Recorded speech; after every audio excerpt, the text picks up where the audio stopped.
Bom dia, nós faremos agora uma revisãozinha sobre os assuntos que serão cobrados no TS. Então, o primeiro assunto que a gente vai relembrar é justamente linkage, né? Então, só para recapitular, nós temos aqui uma representação do que acontece na segunda lei de Mendel e temos aqui uma representação do que acontece no linkage. Então, fica fácil a gente perceber que na segunda lei de Mendel, cada alelozinho, cada genezinho aqui, ele está em um cromossomo específico. Enquanto no linkage você encontra aqui, dois genes em um cromossomo, dois genes em outro cromossomo. Então, esses alelos aqui, eles estão ligados ao mesmo cromossomo. Por isso que o linkage também pode ser chamado de ligação gênica, né? Então, o primeiro ponto para a gente entender essa diferença é isso. No linkage, esses genezinhos estão ligados em um cromossomo. Eles não estão como na segunda lei de Mendel, cada um separado, né? Cada um em um cromossomo diferente. Primeiro ponto seria esse. Depois, nós temos outros pontos a pensar. Aqui ainda a representação do que acontece na segunda lei de Mendel. Só que aqui está mostrando justamente a formação dos gametas. E você pode ver que na segunda lei de Mendel existe essa possibilidade do Azão se unir ao Bzão, aí forma esse tipo de gameta, Azão, Bzão. Mas também pode acontecer do Azão se unir ao Bzinho, aí vai formar Azão, Bzinho. O Azinho pode se unir ao Bzão, formando Azinho, Bzão, e também pode se unir ao Bzinho, né? Azinho, Bzinho. Então, na segunda lei de Mendel, nós temos uma proporção de 1 para 1 para 1 para 1, ou seja, cada um, a porcentagem que seria a probabilidade 25%. Agora, se a gente for analisar o caso de linkage, olha aqui a diferença. Como os genes estão ligados no cromossomo, então nós temos o seguinte, ou vai formar esse tipo de gameta, Azão, Bzão, ou vai formar esse tipo de gameta, Azinho, Bzinho. Olha aqui, Azão, Bzão, esses são iguais, né? Azinho, Bzinho, também esses aqui são iguais. Então, em uma proporção a porcentagem aqui de 50%. 50% com o tipo de gameta Azão, Bzão e 50% Azinho, Bzinho. Só tem um detalhe. Então, no linkage pode acontecer uma outra situação, que é essa que nós veremos agora, situação 3.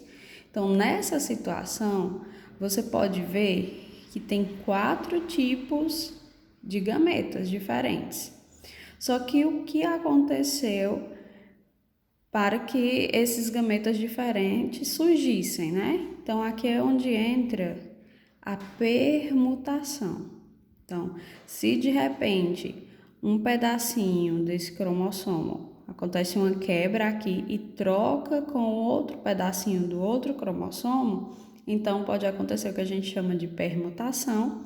E além de ser formado, o Azão, Bzão, como nessa anterior que eu tinha mostrado para vocês, Azão, Bzão tá aqui, continua. Azinho, Bzinho também está aqui, continua. Só que vai surgir mais 2 tipos de gametas. Azão, Bzinho, que seria essa troca, né? Azão, Bzinho e também Azinho, Bzão, como vocês podem ver aqui.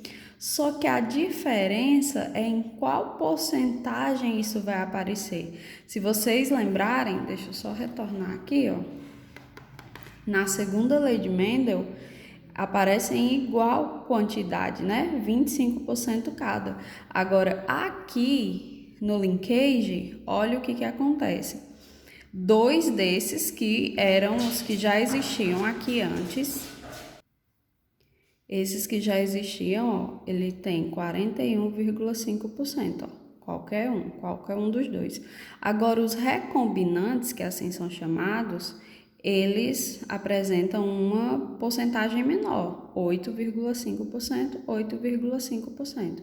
Então, esses que aparecem em uma porcentagem maior são chamados de gametas parentais e os que aparecem em uma porcentagem menor de gametas recombinantes. Primeira coisa que a gente precisa entender. Além disso, existe também uma nomenclatura para a forma como esses alelos estão dispostos. Por exemplo, ó, se eu tenho dois alelozinhos dominantes, ó, azão, bezão, em um cromossomo e dois recessivos em outro, isso aqui é chamado de cis. Se eu tenho um dominante e um recessivo em um cromossomo, um recessivo e um dominante no outro cromossomo, já recebe um nome diferente, é chamado de trans. Então, se for cis, os dois dominantes estão de um lado e os dois recessivos do outro, no caso, em dois cromossomos diferentes, né? E se for trans, vai ter um dominante e um recessivo em um cromossomo e um recessivo e um dominante no outro cromossomo. E para finalizar o resumo sobre linkage, antes da gente resolver uma questão, existem também o que são chamados de mapas genéticos. Então, que a intenção é saber a distância que esses alelozinhos, ó, estão um do outro no cromossomo. Então, por exemplo, ó, se você observar, azão aqui está dizendo, né, que azão e bezão, essa distância seria de 20%. Aí, como que é demonstrado aqui? Azão está bem aqui, olha a distância aqui de bezão. E seria esse 20. Esse UR significa unidade de recombinação. Aí, vamos continuar. Azão e cesão, 4%. Significa que eles estão mais próximos. Então, nós temos aqui o cesão mais perto aqui do azão. Então, 4R, 4 unidades de recombinação. E para finalizar, o bezão e o cesão, a uma distância de 16 unidades de recombinação. Então, se a gente analisar, ó, cesão e bezão, eles estão distantes aqui 16 UR. Então, seria essa a representação dos mapas genéticos. E por que seria tão importante saber essa questão da distância? Porque quanto mais distantes os aléros eles estão um do outro, né, maior a possibilidade de acontecer a recombinação. Porque imagina, ó, se eles estão distantes, pode acontecer a quebra. Imaginem que aconteceu a quebra desse pedacinho aqui com esse pedacinho aqui. Aí esse Bzinho veio para cá e esse Bzão veio para cá. Já aconteceu aqui uma recombinação.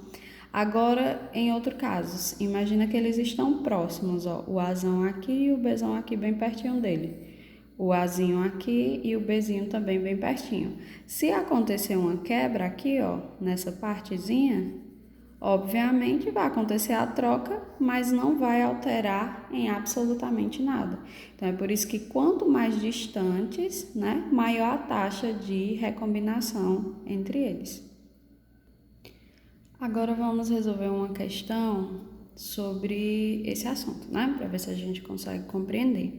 Ó, essa questão dizia o seguinte: suponha a existência de dois genes, então eu já sei que está se tratando de dois genes aqui, azão e bezão, localizados no mesmo cromossomo e com frequência de permuta de 16%. Ou seja, está mostrando a questão da distância, né, entre os alelos.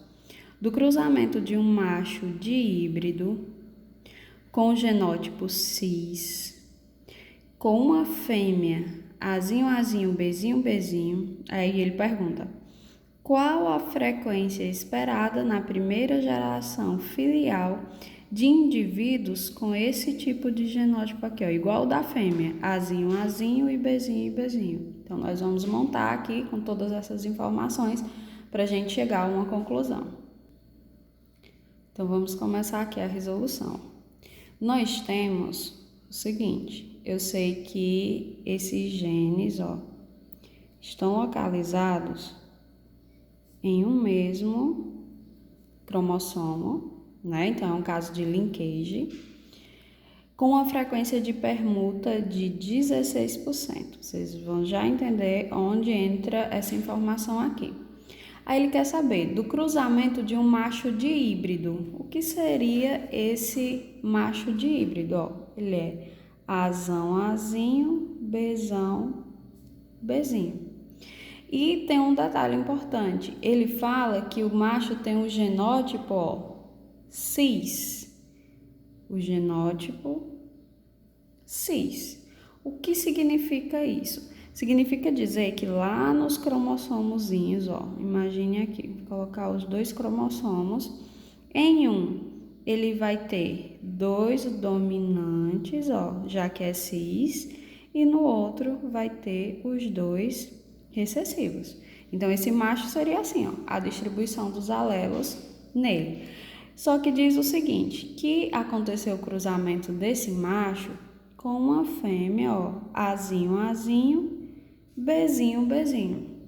E ainda tem mais uma coisa, a gente está procurando agora os indivíduos, né, da primeira geração filial que tenham o mesmo genótipo da fêmea. Como eu vou conseguir resolver uma questão dessa? Então é bem simples. Primeiro, vamos procurar os gametas. Quais são? A gente viu que o macho tem esse genótipo, né? E da forma cis aqui. Quais são os possíveis gametas que esse macho eventualmente pode formar? Vamos já de cara com os parentais. Os parentais são os que já estão nos cromossomos dele, do mesmo jeitinho. Eu tenho um Azão, Bzão, então é um gameta. Eu tenho um Azinho, Bzinho, é outro. Esses gametas aqui, só pra gente não esquecer, né? Vou colocar aqui do lado, são os parentais, ok? Mas aconteceu a permutação, porque eu tenho uma taxa de permuta aqui. Então, se aconteceu a permutação, significa dizer que houve uma quebra de uma partezinha do cromossomo e do outro também, e eles trocaram pedaços. Então, se aconteceu essa permuta, vai surgir o gameta Azão, Bzinho e também Azinho, Bzão. Só que olhem o detalhe, tanto Azão, Bzinho quanto Azinho, Bzão, eles são recombinantes. Então, são os gametas recombinantes, ok? Primeiro passo seria entender isso. Onde que entra essa taxa aqui? A informação sobre a permuta. Aqui agora, porque aconteceu justamente nos recombinantes. Se eu tenho 16%, eu vou dividir aqui, ó. Então, vai ficar 8% para esse e 8% para esse. E como eu vou saber a taxa aqui dos parentais? É só o que restou agora para completar 100%. Então, nós temos o seguinte, 42, 42. Então, se você somar tudo isso, vai dar um total de 100%. Ah, eu encontrei os gametas do macho, não esqueça. E da fêmea, que é esse que está aqui, ó. Qual tipo de gameta ela vai formar? Gente, se ela só tem tudo recessivo, fica bem claro que o único tipo de gameta que ela forma é o recessivo, ó. Azinho, Bzinho. Só tem essa única possibilidade. E eu estou querendo encontrar os filhotezinhos, ó, que também tenham o mesmo genótipo da fêmea, que também sejam assim. Eu quero encontrar essa frequência. Até voltando aqui, ó, olha as opções que a gente tem. 8%, 16%, 42%, 64% e 84%. Então, vamos ver aqui o que a gente faz. Para surgir os filhotes, tem que acontecer a junção do gameta masculino com o gameta feminino. Então, eu vou procurar simplesmente o gameta aqui masculino que, se unindo a esse feminino, origina esse tipo de indivíduo. Azinho, Azinho, Bzinho, Bzinho. De cara, olha aqui ele. Se eu observar aqui, ó, Azinho, Bzinho, que é o masculino, quando ele se unir a Azinho, Bzinho da fêmea, eu vou ter o indivíduo procurado. Azinho, Azinho, Bzinho, Bzinho. Aí a frequência, essa taxa aí, essa frequência, aqui ó, é só observar em qual frequência aparece ali nos gametas que o macho está produzindo, 42%. Então a alternativa dessa questão seria essa letrinha aqui, ó, letra C, 42%.